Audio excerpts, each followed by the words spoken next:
Los cristianos evangélicos tenemos mucho en común en cuanto a lo que creemos. Todos creemos en la autoridad absoluta de la Biblia. Todos creemos que la fe en Cristo es el único camino hacia la salvación. La lista sigue y sigue. A pesar de esto, quienes han asistido a la iglesia más de una o dos veces, pronto se han dado cuenta de que los cristianos no estamos de acuerdo en todo. En estos casos nos esforzamos para entendernos unos a otros, a veces hasta estar de acuerdo en discrepar.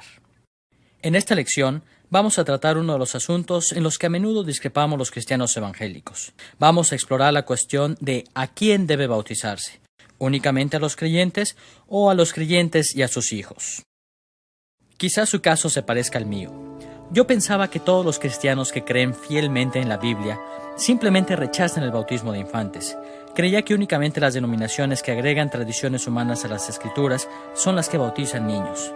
Hasta que un día visité una iglesia en donde creían en el Evangelio y enseñaban fielmente las Escrituras. Pero me impactó el saber que también bautizaban a sus bebés y a niños pequeños. Me pregunté, ¿cómo puede una iglesia que parece ser fiel a la palabra de Dios bautizar infantes? ¿Qué razones podrán tener para hacer esto? Hemos titulado esta lección ¿Por qué bautizamos a nuestros hijos? Y exploraremos algunas de las razones que muchos cristianos evangélicos tienen para dar la señal del bautismo a sus hijos. Muchos seguidores de Cristo no estarán de acuerdo con las conclusiones de este estudio. Sin embargo, es importante para todos nosotros entender por qué tantos cristianos fieles bautizan a sus hijos. En este estudio nos enfocaremos en 3 temas, los cuales nos ayudarán a entender la práctica del bautismo infantil. Primero nos preguntaremos a qué tipo de personas trae Dios a su pacto. Segundo, veremos cómo fue que el bautismo se convirtió en la señal del pacto del pueblo de Dios. Tercero, examinaremos el significado del bautismo como una señal del pacto. Una vez que hayamos examinado cuidadosamente estos 3 temas, podremos entender por qué muchos cristianos evangélicos bautizan a sus hijos. Empecemos analizando la clase de personas a las que Dios incorporó a su pacto. ¿Se ha dado cuenta de qué difícil es hacer que las personas cambien su manera de pensar después de que han creído algo por mucho tiempo? A través del tiempo se va formando algo así como un impulso mental que luego es muy difícil de romper. En muchas formas, la Biblia enfatiza ciertos temas repitiéndolos una y otra vez. Los mismos modelos aparecen una y otra vez para enseñarnos que esta es la manera en que Dios quiere que pensemos y vivamos. Cuando exploramos la identidad del pueblo de Dios en el pacto, vemos que la Biblia hace un énfasis creciente al repetir las mismas perspectivas una y otra vez en cuanto a qué tipo de personas pertenecen al pueblo del pacto. En términos generales, un pacto bíblico es una relación solemne que Dios establece entre Él y su pueblo vasallo. Es común hablar de 6 grandes pactos que la Biblia menciona entre Dios y su pueblo. Los pactos con Adán, con Noé, con Abraham, con Moisés, con David y con Cristo. Podemos agrupar estos 6 pactos en 3 grupos. Primero, Dios hizo pactos universales con toda la humanidad a través de Adán en Génesis capítulos 2 y 3 y con Noé en Génesis capítulos 6, 8 y 9. En segundo lugar, Dios hizo pactos nacionales especiales con la nación de Israel. Su pacto con Abraham en Génesis capítulos 15 y 17 estableció a la familia de Abraham como el pueblo especial del pacto de Dios y les prometió tierra y posteridad. El pacto de Dios con Moisés le trajo a Israel la ley de Dios, especialmente en Éxodo capítulos 19 al 24. El pacto de Dios con David estableció una dinastía permanente sobre Israel en 2 de Samuel capítulo 7, Salmo 89 y Salmo 132. En tercer lugar, el último pacto de la Biblia es el pacto con Cristo o el nuevo pacto que aparece en las enseñanzas de los profetas del Antiguo Testamento y en el Nuevo Testamento. Podríamos decir muchas cosas sobre estos 6 pactos bíblicos, pero lo que nos concierne en este momento es saber a qué tipo de personas incorporó Dios a estas relaciones pactuales. Estos pactos se caracterizan por lo menos de 2 maneras en cuanto a las personas que incluyen. Primero, en estos pactos se incluye tanto a creyentes como a no creyentes. Segundo, los adultos son incorporados con sus hijos. Veamos primero cómo es que los pactos bíblicos incluyen tanto a creyentes como a no creyentes. Muchos cristianos modernos piensan que estar dentro del pacto con Dios es lo mismo que ser salvo. Según este punto de vista, todo aquel que nace de nuevo entra al pacto con Dios y todo aquel que no nace de nuevo está fuera del pacto con Dios. Pero cuando estudiamos la Biblia cuidadosamente, encontramos que esta perspectiva no es del todo correcta. En primer lugar, los pactos de Dios con Adán y con Noé abarcan a toda la raza humana, incluyendo a creyentes y a no creyentes. Las Escrituras enseñan que todos estamos incluidos en el pacto de Dios con Adán, independientemente de nuestra situación espiritual. El pacto de Dios con Noé también se extiende a toda la raza humana. Creyentes o no creyentes, todos los seres humanos nos beneficiamos del universo estable que Dios prometió en los días de Noé. Un modelo similar aparece en el segundo grupo de pactos, los pactos nacionales hechos con Abraham, con Moisés y con David. Aunque siempre hubo verdaderos creyentes en la nación de Israel, muchos descendientes físicos de Abraham, Moisés y David, que estaban dentro del pacto con Dios, rechazaron la fe y cayeron bajo el juicio de Dios. Los pactos nacionales con Abraham, con Moisés y con David incluyeron a muchos israelitas que no fueron redimidos de sus pecados. Aunque muchos de los privilegios y las responsabilidades del pacto llegaron a todo el pueblo de Israel, la salvación fue solo para los israelitas que pusieron su fe personal en Dios para salvación. Al igual que los primeros pactos universales en la Biblia, los pactos nacionales con Israel incluían a creyentes y a no creyentes. Vayamos ahora al nuevo pacto en Cristo. ¿Es aplicable dicho arreglo también a este pacto? ¿Incluye también tanto a creyentes como a no creyentes? Cuando examinamos el Nuevo Testamento, vemos que también el pacto con Cristo incluye a personas que no son verdaderamente salvas. La gente que conforma la Iglesia es el pueblo de la comunidad del Nuevo Pacto, y todos sabemos que la membresía de la mayoría de las iglesias contiene por lo menos algunos incrédulos. Es posible que hayan hecho profesiones de fe, quizá dicen ser seguidores de Cristo, pero la Iglesia visible de Cristo es una bolsa mixta, contiene tanto a creyentes genuinos como a incrédulos. Una vez que comprendemos que la Iglesia contiene a creyentes e incrédulos, no debería sorprendernos el que el Nuevo Testamento hable de que los no creyentes están junto con los creyentes verdaderos dentro del pacto con Dios, inclusive en el Nuevo Pacto. En el libro de Hebreos encontramos un pasaje notable que, en vista de esta relación del pacto, advierte en contra de alejarse de Cristo. En Hebreos capítulo 10, versículos 26 al 27, leemos estas palabras. Porque si pecáremos voluntariamente después de haber recibido el conocimiento de la verdad, ya no queda más sacrificio por los pecados, sino una horrenda expectación de juicio y de hervor de fuego que ha de devorar a los adversarios. No debemos confundirnos y pensar que este pasaje habla de perder la salvación. La Biblia deja claro que no podemos perder la salvación una vez que realmente la hemos recibido. En cambio, este pasaje les advierte a los miembros de la Iglesia que no son creyentes verdaderos que el juicio les llegará si ellos continúan en sus caminos perversos. Justo después de este pasaje, en Hebreos capítulo 10, versículos 29 al 30, encontramos otra advertencia en contra de quienes son tentados a alejarse de Cristo. ¿Cuánto mayor castigo pensáis que merecerá el que pisoteare al Hijo de Dios y tuviere por inmunda la sangre del pacto en la cual fue santificado, e hiciere afrenta al Espíritu de gracia? Pues conocemos al que dijo, mía es la venganza, yo daré el pago, dice el Señor, y otra vez el Señor juzgará a su pueblo. Nótese cómo describe este pasaje a las personas a quienes advierte en contra de alejarse de Cristo. Se juzga a las personas que se alejan de la fe cristiana por haber tenido por inmunda la sangre del pacto en la cual fueron santificados. En este contexto, santificados no significa salvos o redimidos, simplemente significa que están apartados del mundo. Pero nótese aquí que inclusive las personas que demuestran no ser creyentes verdaderos al alejarse de Cristo han sido santificados por la sangre del pacto. Están separados del mundo y en pacto con Dios. Este pasaje indica que, al igual que en los pactos del Antiguo Testamento, el Nuevo Pacto incluye a algunos no creyentes. Frecuentemente, Muchos cristianos bien intencionados sostienen que no puede haber incrédulos dentro del nuevo pacto. Su perspectiva se fundamenta en Jeremías capítulo 31, versículos 31 al 34, un pasaje que describe al nuevo pacto en Cristo de manera sobresaliente. En Jeremías 31:31 leemos estas palabras: He aquí que vienen días, dice Jehová, en los cuales haré un nuevo pacto. Dios luego continúa describiendo este nuevo pacto en el capítulo 31, versículos 33 al 34.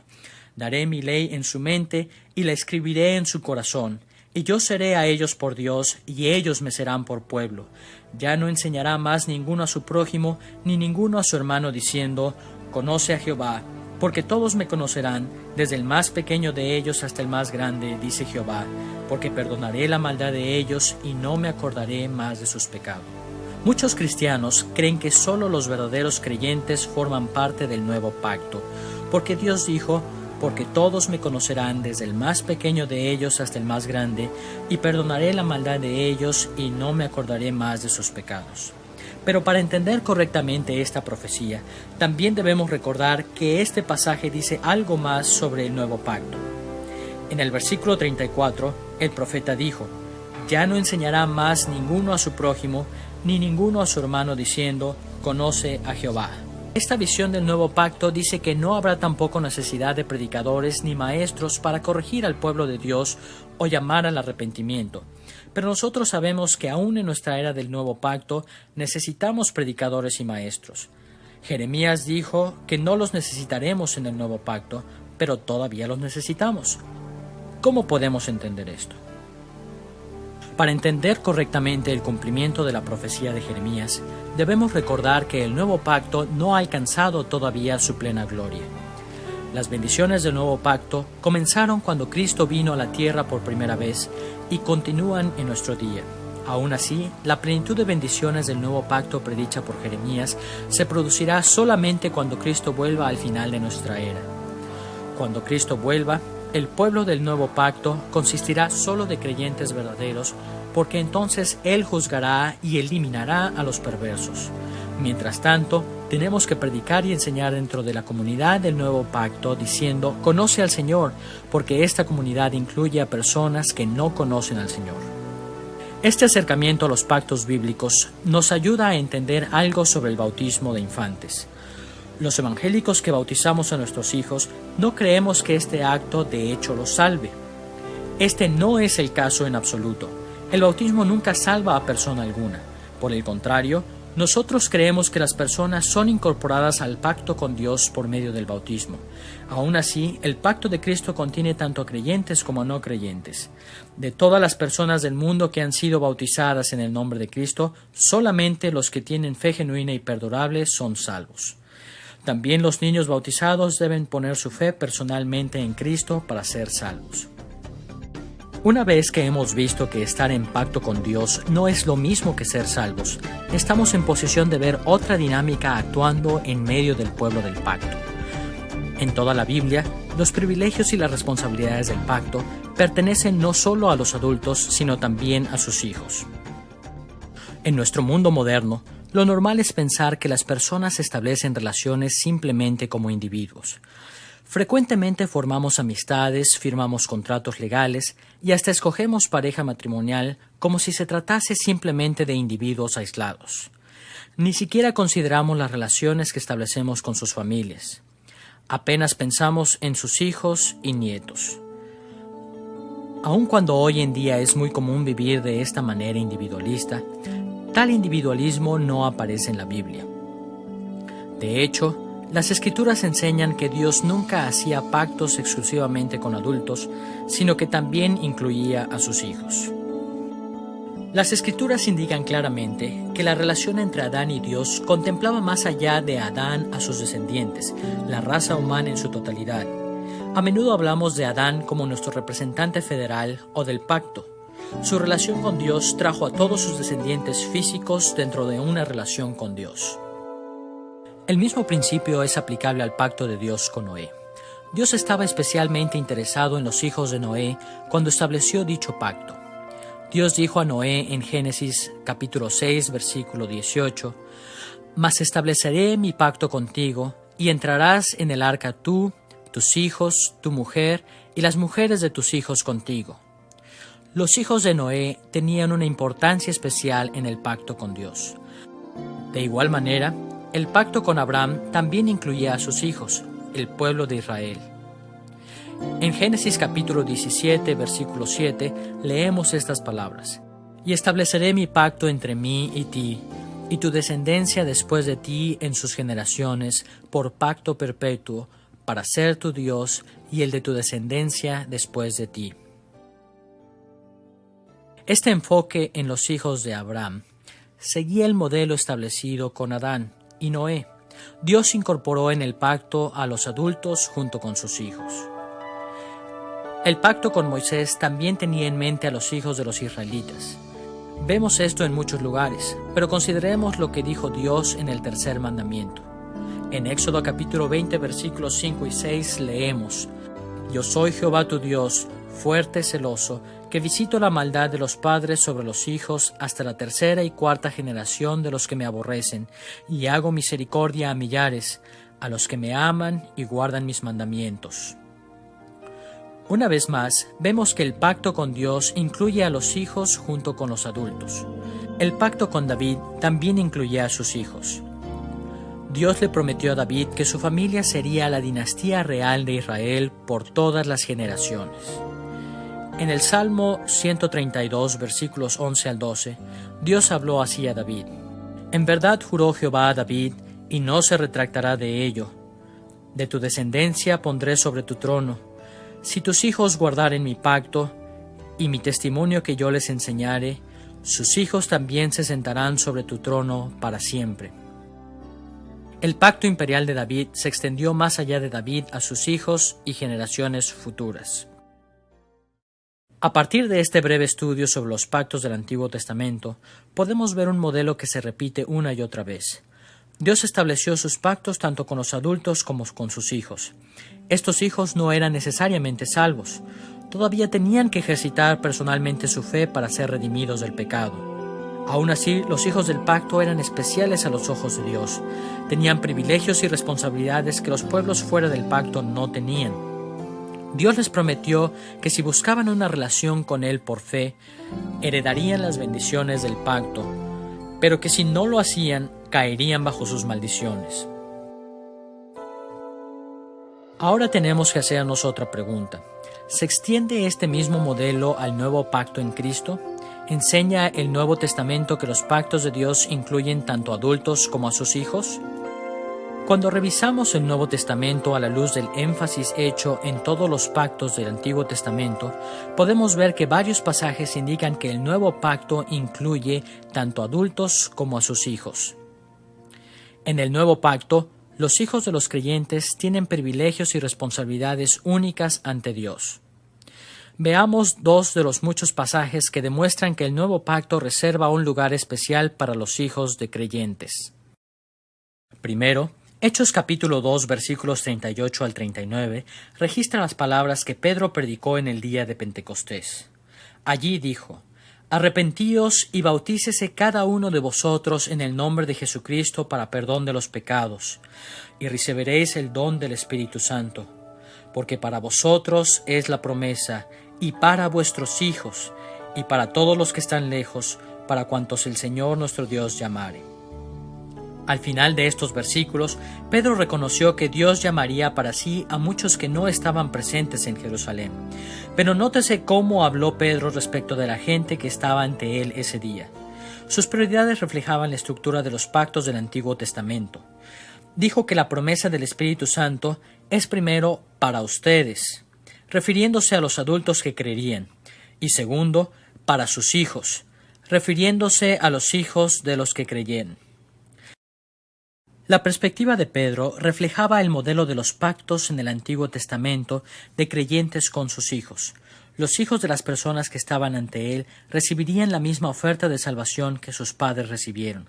Era de esperarse que ellos serían herederos de las bendiciones del pacto, aunque no fuese así necesariamente. Un segundo ejemplo de esta enseñanza aparece en 1 Corintios capítulo 7, versículo 14, en donde Pablo escribió estas palabras: porque el marido incrédulo es santificado en la mujer, y la mujer incrédula en el marido, pues de otra manera vuestros hijos serían inmundos, mientras que ahora son santos. Notemos que Pablo dijo que los hijos de los creyentes son santos. En este contexto, santos significa apartados del mundo, especiales a los ojos de Dios. Este pasaje deja claro que Pablo creía que los hijos de los creyentes no reciben el mismo tratamiento que los hijos de los no creyentes. Ellos están incluidos en el nuevo pacto que Dios hizo en Cristo. Así, vemos que el nuevo pacto sigue la estructura de los pactos del Antiguo Testamento, en que incluye tanto a los adultos como a sus hijos, y les da a ambos privilegios y responsabilidades especiales.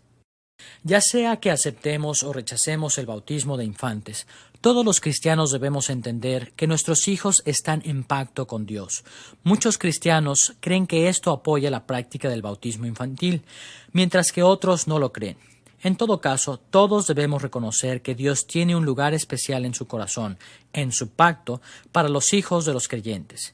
Nuestros hijos son regalos especiales de Dios y se espera que sean los herederos del pacto de gracia en Cristo. Cuando consideramos la pregunta del bautismo infantil, siempre debemos mantener en mente esta valiosa verdad. Ya que hemos visto que el pueblo del pacto siempre incluía tanto a adultos como a sus hijos, estamos en posición de ver nuestro segundo tema, el desarrollo del bautismo como una señal del pacto. Cuando hacemos nuevos amigos, a menudo es muy bueno preguntarles sobre la historia de sus vidas. ¿Dónde nacieron? ¿Dónde estudiaron? ¿Qué tipo de cosas han hecho con sus vidas? Hacemos este tipo de preguntas porque nuestro trasfondo nos moldea de muchas maneras. Lo mismo es cierto para entender el bautismo. Necesitamos ver cómo se desarrolló el bautismo durante el periodo del Nuevo Testamento hasta llegar a ser la señal del pueblo del pacto con Dios. Exploraremos este desarrollo observando 3 etapas en la historia del bautismo. Primera, los lavamientos en el templo en el Antiguo Testamento. Segunda, el bautismo administrado por Juan el Bautista. Y tercero, el bautismo administrado por los apóstoles. Veamos primero los lavamientos en el templo del Antiguo Testamento. En los tiempos del templo en el Antiguo Testamento, Dios ordenó a los israelitas purificarse antes de presentarse a rendir culto. En Éxodo y Levítico encontramos que muchos tipos diferentes de corrupciones en la vida diaria y hasta pecados personales hacían a la gente incapaz de acercarse a Dios en su templo. Como resultado, en muchas ocasiones se ordenaba a las personas limpiarse mediante lavamientos rituales. Mediante estos lavamientos, el pueblo de Dios se limpiaba de la corrupción del mundo, haciéndose aceptables para entrar en la presencia de Dios en el templo. Este trasfondo del Antiguo Testamento nos ayuda a entender por qué el apóstol Pablo describió el bautismo del Nuevo Testamento como un símbolo de limpieza. En Efesios capítulo 5, versículos 25 al 26, Pablo escribió que Cristo amó a la Iglesia y se entregó a sí mismo por ella, para santificarla, habiéndola purificado en el lavamiento del agua por la palabra. El bautismo del Nuevo Testamento tiene sus raíces en los lavamientos rituales del Antiguo Testamento. Simboliza la limpieza que habilita al pueblo del pacto de Dios para acercarse a Él sin miedo del juicio divino.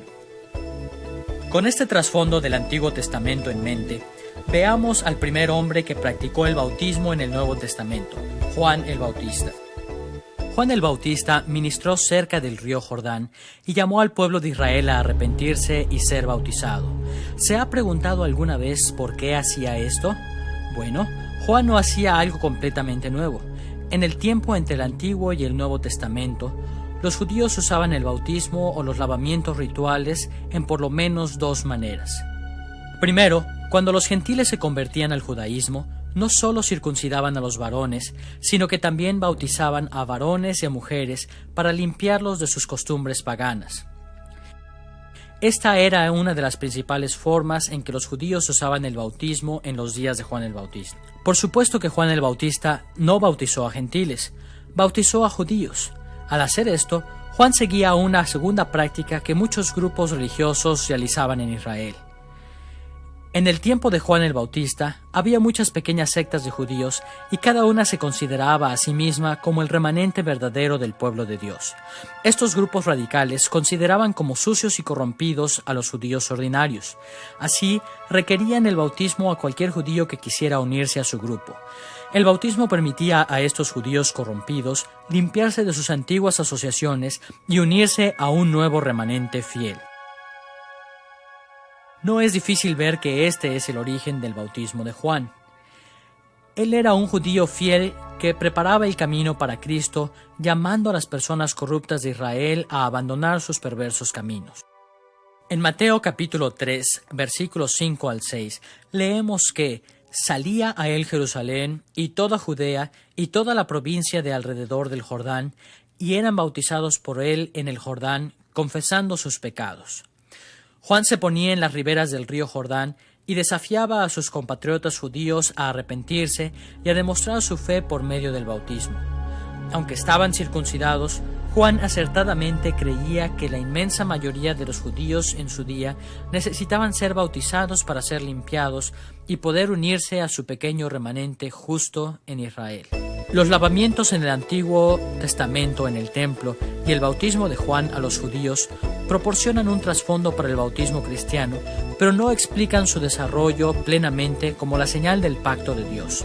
Para entender más, debemos considerar los ministerios de Jesús y los apóstoles. Jesús vino a Juan el Bautista para identificarse a sí mismo con el remanente justo de Israel. Como resultado de esta identificación, Jesús también ordenó a sus apóstoles bautizar a sus seguidores.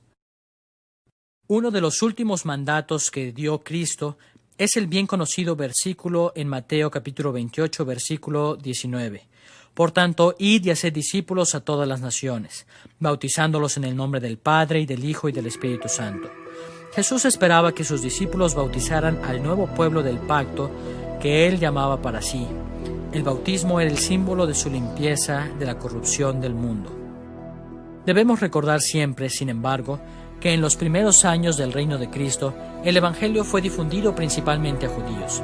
Estos judíos ya habían recibido la circuncisión, la señal del pacto en el Antiguo Testamento, pero Jesús también requirió que se añadiera la señal del bautismo a la circuncisión. Al principio, tanto la circuncisión como el bautismo marcaban al remanente de judíos que seguían al Mesías verdadero. Mientras la iglesia cristiana original seguía siendo principalmente judía, simplemente se agregó el bautismo a la circuncisión. Pero cuando las naciones gentiles empezaron a seguir a Cristo en grandes cantidades, el papel del bautismo se desarrolló más allá. Desgraciadamente, Jesús no había dado instrucciones claras en cuanto a qué hacer con los creyentes gentiles. Así, en el capítulo 15 de los Hechos, leemos que los apóstoles convocaron a una asamblea en Jerusalén para resolver el asunto. En esta asamblea, Pedro, Pablo y Bernabé argumentaron que no se debía requerir la circuncisión a los gentiles convertidos, y la asamblea lo acordó así.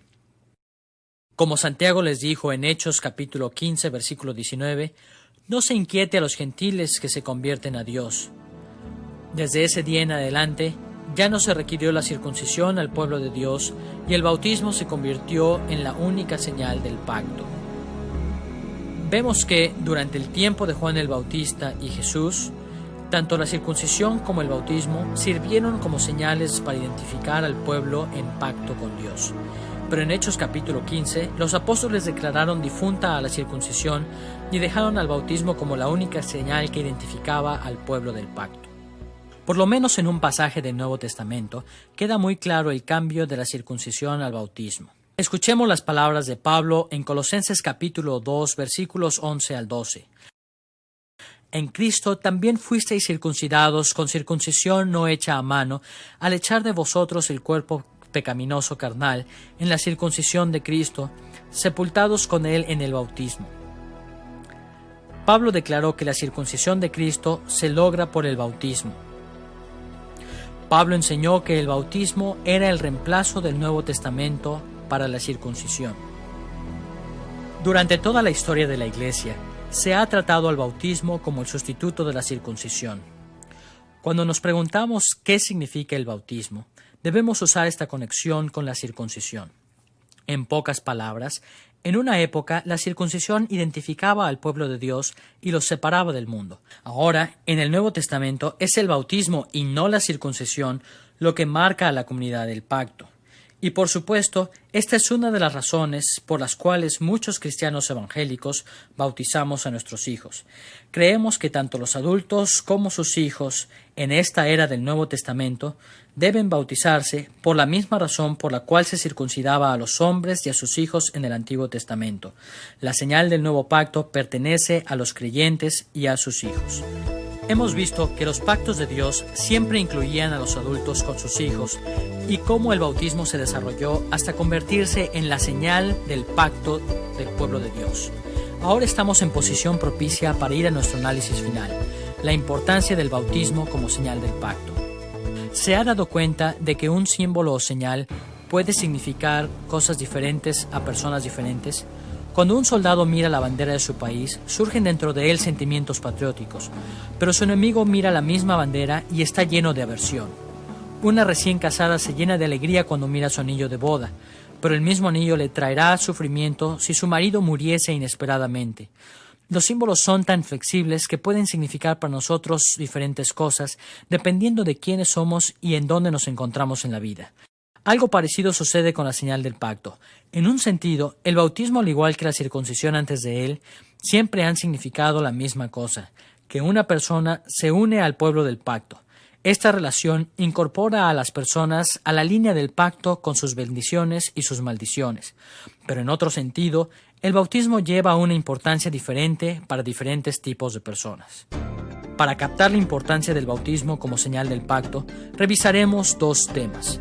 Primero, ¿qué significa la señal del pacto para los que la reciben una vez que han creído?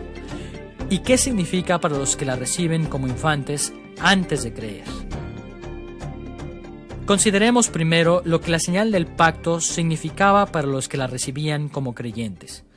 Por cuanto el bautismo es el reemplazo de la circuncisión, una de las mejores maneras de acercarnos a este asunto es preguntarnos el significado de la circuncisión para Abraham. Abraham fue el primer hombre en recibir la circuncisión como una señal de su relación con Dios. En Génesis capítulo 17, versículo 10, Dios habló estas palabras a Abraham. Este es mi pacto que guardaréis entre mí y vosotros y tu descendencia después de ti. Será circuncidado todo varón de entre vosotros. Abraham fue un adulto que creyó antes de recibir la circuncisión. Así, él es un ejemplo de alguien que primero creyó y después recibió la señal del pacto. ¿Cuál era entonces el significado de esta señal para él? En términos simples, la circuncisión de Abraham expresaba exteriormente la realidad interior de su fe salvífica y la nueva relación con Dios que resultó de su fe. En Romanos capítulo 4, versículo 11, Pablo describió la circuncisión de Abraham de esta manera. Abraham recibió la circuncisión como señal, un sello de la justicia de la fe. Nótese que para el adulto Abraham, la circuncisión como señal fue un sello de la justicia de la fe. En otras palabras, demostró que Abraham ya había creído en Dios y había sido redimido de sus pecados. Ahora que el bautismo ha reemplazado a la circuncisión como señal del pacto de Dios, debemos darle al bautismo la misma importancia en relación con los nuevos creyentes. Cuando alguien profesa fe en Cristo, hay que bautizarlo para dar expresión exterior de algo que ha ocurrido dentro de ellos y ratificar su nueva relación con Dios. En 1 de Pedro, capítulo 3, versículo 21, Pedro expuso el asunto de esta manera. El bautismo no quita las inmundicias de la carne, sino que es la aspiración de una buena conciencia hacia Dios. Para los que creen antes de ser bautizados, la señal del pacto es una demostración de fe en Cristo. Todos los cristianos estamos de acuerdo en esto. Sabemos que la circuncisión ha sido reemplazada por el bautismo. Así también entendemos que cuando alguien recibe a Cristo como su Salvador y luego se bautiza, hace lo que hizo Abraham cuando se circuncidó siendo adulto. Demuestran el cambio que Dios ha forjado dentro de ellos. De esta manera, la importancia del bautismo para los creyentes hoy establece un paralelo con la importancia de la circuncisión para los que la recibieron después de que creyeron. Tan importante como es ver este paralelo entre las señales del pacto del Antiguo Testamento y del Nuevo Testamento, también es importante mirar este asunto desde otro ángulo. ¿Qué significaba la circuncisión en el Antiguo Testamento para los que la habían recibido siendo infantes? ¿Qué simbolizaba para los que aún no creían? Ya que el bautismo reemplaza la circuncisión como la señal del pacto, esta perspectiva acerca de la circuncisión puede ayudarnos a entender la importancia del bautismo para nuestros hijos. Es obvio que la circuncisión no era una demostración de fe para los infantes de Israel. Más bien, simbolizaba su participación en el pacto y les recordaba su necesidad de ejercitar en forma personal su fe en Dios. Con los adultos, un cambio interior daba lugar a la señal exterior de la circuncisión. El proceso era del interior hacia el exterior, pero con los infantes era lo opuesto. La señal exterior de la circuncisión llamaba a estos niños a un cambio interior. El proceso era del exterior hacia el interior. El profeta Jeremías demostró esta perspectiva cuando habló acerca de la circuncisión espiritual a los israelitas que habían sido circuncidados físicamente como infantes. En Jeremías capítulo 4, versículo 4, dijo esto a los israelitas de su tiempo: «Circuncidaos a Jehová, y quitad el prepucio de vuestro corazón». Esta declaración nos da a conocer la importancia de la circuncisión de infantes. Era una señal del pacto que les recordaba la responsabilidad que más adelante en sus vidas tendrían de arrepentirse y creer. Los israelitas circuncisos en tiempos de Jeremías estaban llamados a vivir según la señal del pacto que llevaban en su carne. La circuncisión significaba algo diferente para los niños que para los adultos. Para los que recibían la señal como niños, anticipaba el día en que vendrían personalmente a la fe para salvación, es decir, cuando serían circuncidados interiormente. Los cristianos evangélicos que creemos en el bautismo de infantes vemos una situación paralela para los hijos del nuevo pacto. Como hemos visto, los hijos participan en el nuevo pacto aun cuando no son creyentes. Además, también hemos visto que el bautismo reemplazó a la circuncisión. Así, es lógico razonar que al igual que los creyentes durante el tiempo del Antiguo Testamento circuncidaban a sus hijos para llamarlos a la fe, los cristianos deben bautizar a sus hijos para llamarnos a la fe. Así como Dios instó a los israelitas circuncisos a circuncidar sus corazones más adelante en sus vidas, Dios insta a los niños bautizados de hoy a hacer de su bautismo una realidad interior al confiar en Cristo para salvación. Cuando nuestros hijos profesan fe en Cristo, el bautismo que ya han recibido asume un nuevo significado para ellos. Se convierte entonces en una demostración de su fe recién encontrada.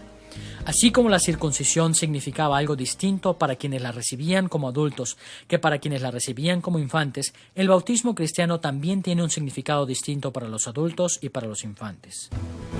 Al comenzar esta lección, hicimos notar que hay discrepancias acerca del tema del bautismo de infantes entre cristianos sinceros. La historia cristiana sugiere fuertemente que no debemos esperar que todos los cristianos tomen la misma posición. Siempre tendremos a los que bautizan a sus hijos y a los que no lo hacen. Aún así, es importante que todos nosotros comprendamos las razones por las cuales muchos cristianos han practicado el bautismo de infantes a lo largo de los siglos. Entre los cristianos evangélicos, esta práctica se apoya en tres grandes pilares que hemos visto en estas lecciones.